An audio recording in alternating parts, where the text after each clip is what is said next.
Well, there are two squirrel buddies. Actually, they're siblings.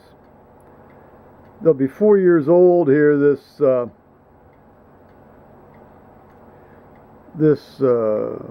spring,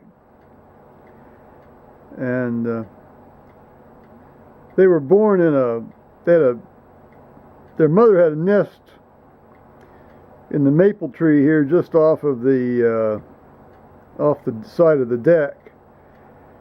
And long about it was middle of summer, hawk nailed that mother right out of the tree, and so these two little guys, were left motherless. And I thought, Paul and I thought, well, these squirrels aren't going to make it, and I should have grabbed the camera earlier, because they were, one of them had a walnut and the other one was sort of chasing around after it, or following around after it, and the one was hanging upside down by its legs from the side of the tree trunk and eating this walnut, with its two front legs swinging in the air, eating the walnut and hanging on by its hind legs. But they stayed together, and and unlike usually a squirrel will after its sort of initial few months, certainly the following spring, goes off and establishes its own little nest and territory and this sort of thing. But these two have stayed together. I mean, they're inseparable. And where you see one, you see the other. Now they've clearly overwintered pretty well. They were very small to start with, and they've always been clearly smaller than most squirrels. But today's the biggest I've seen them look in quite some time. So they've come through the winter just fine. Of course, there's tons of walnuts around here, and but they're back. They've got maybe another year here. I don't know how long squirrels live. I'm going to assume somewhere on between 5 and 7 years, but or until the hawk intervenes. But they've been they're still buds. Well, they're brothers or sisters, or maybe there's a brother and maybe they're a brother and a sister. I don't know. But, haven't been able to sort of look that closely on them, but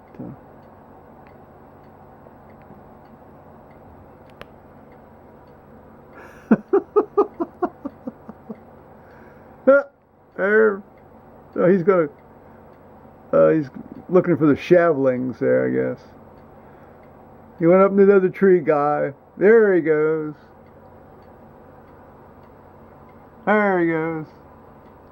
That's one of their favorite routes, that little sort of black gum tree there next to the hackberry. Adios. See you later. Well, hello YouTubers. Again, this we're now on the Sunday, the 23rd of February, around 2:30 in the afternoon here, Eastern time.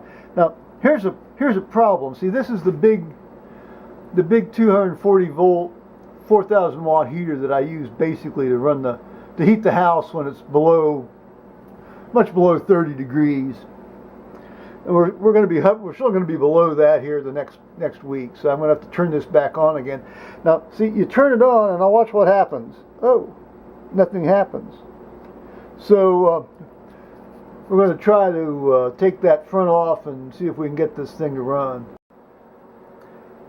Well, we got the screws loosened here,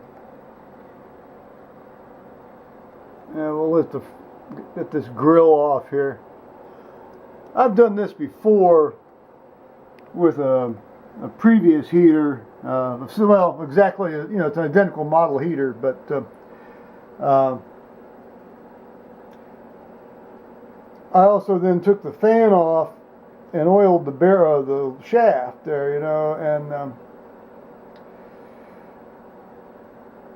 then somewhere along the line I got told by somebody that, you know, those are like sealed things and you don't need to oil them and this, that, and the other, and this, that, and the other, and I was able to sort of keep it running for another year, and then it well and truly died on me. But we'll see what we can do with this one here. Well, I broke down and did oil it because nothing was happening by turning the thing with the screwdriver and activating the switch. So then you lose by oiling it. So I oiled it, and after about 15-20 seconds of it screeching and pissing and moaning and whining and so forth, it came on. So maybe I'll get the rest of the season out of this, but I have a feeling this may be its last hurrah. I've run this thing pretty much continuously for 5 seasons straight now. And before that, this buddy of mine's dad used it in his shop for several years, so it's served its purpose here. It is running quieter, so I'm going to leave that front off. We don't have any dogs around to stick their noses in, so it's all quite safe to leave it off. But since I was stirring around the dust in there, I'm now noticing big chunks of stuff landing on my machine here. But some people might say, how can I tell the difference? Well, go out here and I'll show you the creek here, because our creek has come up in a significant way here, even just since I went to church and came home from church here. We'll let you take a look at it here. You can see the little backwash area there. Then you've got, you know, it's coming up there toward the bottom near the bottom of that pump house over there across the nursery. And just saw, well, it's hard to tell what kind of tree it was, but it was a good sized dead tree go floating down the center line of the creek there in the middle of the current. So just another example of thinning the herd, huh?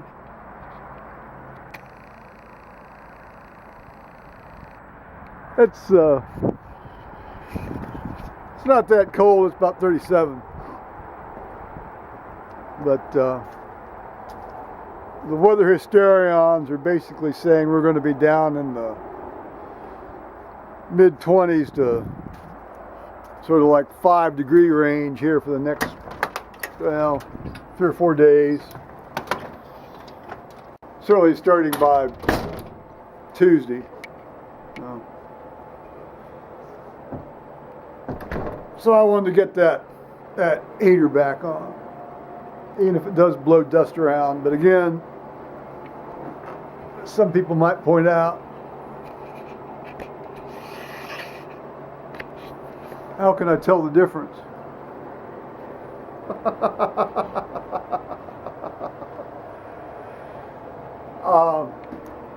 Well, I read in church today, and I got to read the Leviticus 19, the one that ends with love your neighbor. That's Leviticus 19:18.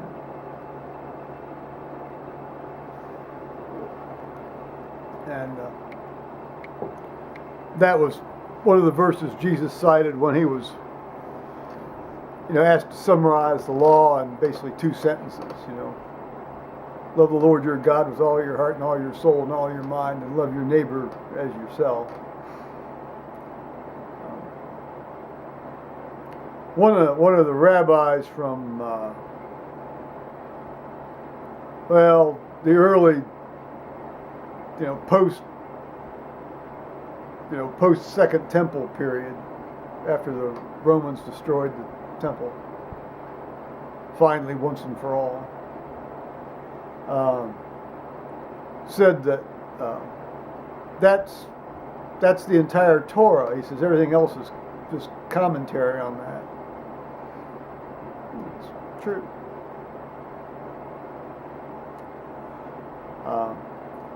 But despite my carrying on the other day in this video I made, there's not a word to be heard on the ground, not a hint, not a whisper, not a glimmer of any more of this licensure paperwork stuff. So I'll be interested to see if this actually becomes a non-issue.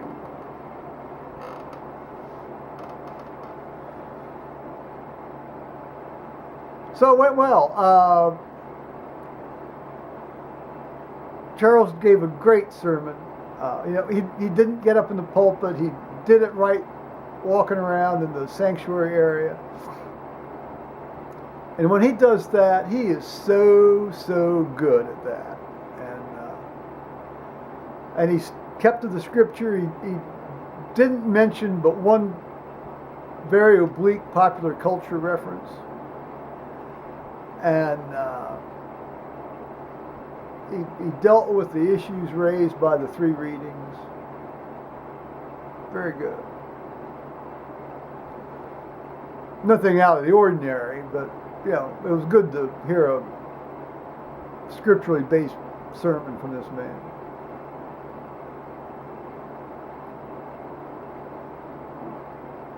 And I did the prayers, and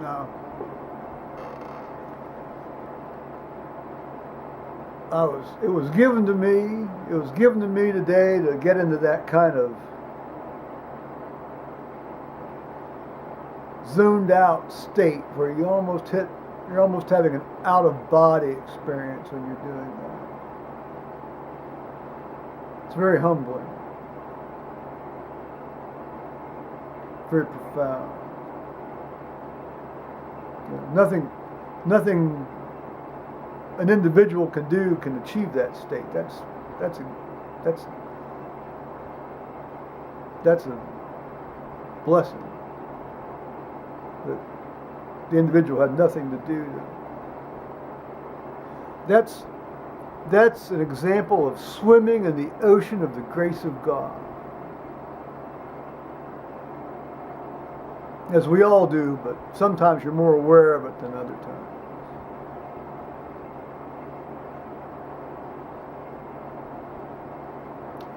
Well, Paul's at work, and I actually transferred a lot of my movie files onto an external hard drive yesterday. That's how I spent the bulk of my day yesterday. I did a lot of computer hard drive house cleaning. And I'll tell you, the thing's working a lot faster. I mean, the Apples work fast anyway, the Macs work fast anyway, but it's noticeably faster today after I transferred out some of that. I didn't actually transfer out that much. I only transferred out about 110 gigabytes. So. I transferred all my stuff up through 2013. Just my stuff, not the stuff that I had downloaded. Like I had, I have a bunch of movies that are like movies that I downloaded, but these are all just my YouTube videos that I've made.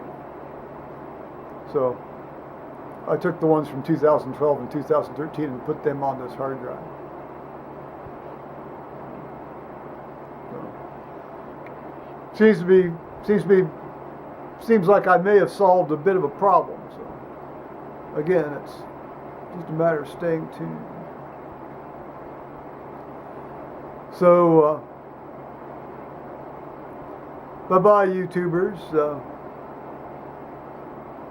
And there it is. Bye-bye. Here you can watch my Living Earth HD for a moment.